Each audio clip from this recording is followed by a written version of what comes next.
You're listening to Short Inspirations from Ralph. What does this new person look like? Part 1. We have seen that when a person submits their whole life to Jesus Christ and follows Him, the process begins and they become a new creation, is the biblical term. The old is past, the new has come. But what does that look like? Ephesians 4:24 in the Message is helpful to read for a start. It says this: "Since then we do not have the excuse of ignorance. Everything, and I do mean everything, connected with that old way of life has to go. It's rotten through and through. Get rid of it, and then take on an entirely new way of life, a God-fashioned life, a life renewed from the inside and working itself into your conduct as God accurately reproduces His character in you." The word we have used is morphing, metamorphosis, like a caterpillar becoming this beautiful butterfly of many colours. But here's the really strange thing about human nature.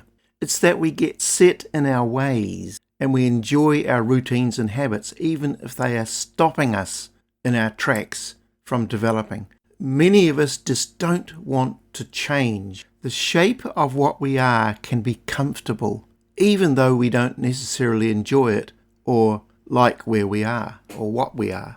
We know we need to change. We know we must change, but we don't like the process. Therefore, we don't expect ourselves or anyone else to necessarily change. God's plan for His people is that we do indeed change. We morph. We go beyond what we would sometimes settle for. C.S. Lewis puts it like this: "We are like an ignorant child who wants to go on making mud pies in a slum because he cannot imagine what is meant by the offer of a holiday at the sea. We are far too easily pleased." And so we live by this list of do's and don'ts. We can make these imaginary deals with God. I will attend church regularly as expected. I will keep away from the terrible sins as listed. I will affirm certain religious beliefs as taught. I will give my 10% to church and perhaps a bit more if prompted. I'll pray sometimes and perhaps read my Bible every now and then when I can. But do not expect too much more than that. The question has to be asked here: is that all there is? Now, some of the things I've just talked about are okay within themselves, but they are only the building blocks of transformation.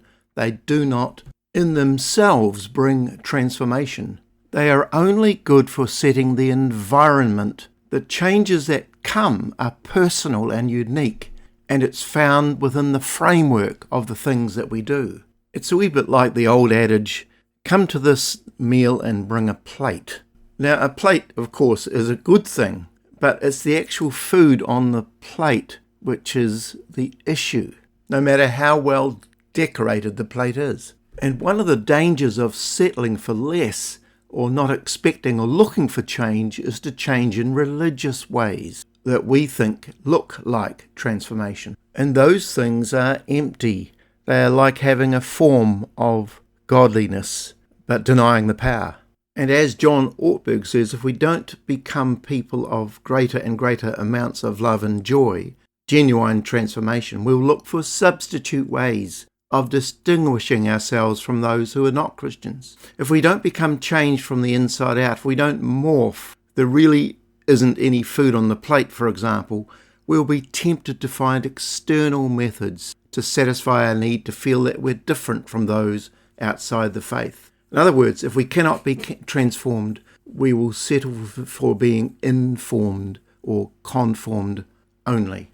In the 1st century AD, a vast amount of rabbinic writing focused on circumcision, dietary laws, and Sabbath keeping. And that's really odd because every devout rabbi knew that the essence of their faith was to love the Lord God with all their heart, soul, and might. So why all this focus on these 3 practices? The answer to this is that these things become sort of their identity or boundary markers so that a group can be exclusive from another group.